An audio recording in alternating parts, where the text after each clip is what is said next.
नमस्कार, मी दीपक संजय पवार, राहणार gel road, service करतो MSAV. किमान 2.5 वर्षापूर्वी ड्युटी करता करता माझ्या नाकातून अचानक ब्लडिंग झालं. त्या ब्लडिंगच्या वेळेला मला त्रास खूप झाला. बॅक साईडला, किडनीच्या साईडला, दोघी साईड.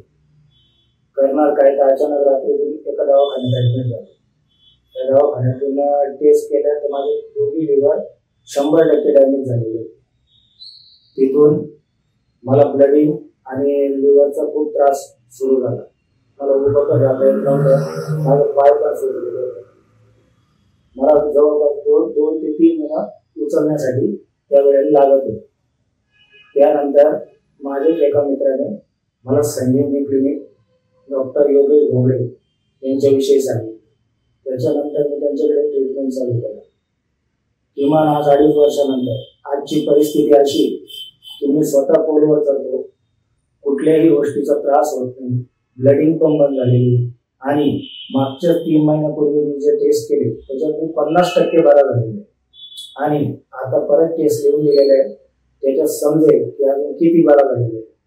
सरांच्या ट्रीटमेंट नंतर बऱ्यापैकी गुण आल्यानंतर आता मी पहिल्यासाठी माझी ड्युटी आणि माझं घर सरांनी सांगितल्याप्रमाणे सर्व पथ्य पाळून, सर्व व्यवस्थित सगळे नियम पाळून जेवणामध्ये आणि ड्रिंक हे पूर्णपणे बंद केल्यामुळे माझा हा त्रास पूर्णपणे बरा होईल अशी सरांनी शाश्वती दिलेली आहे. धन्यवाद.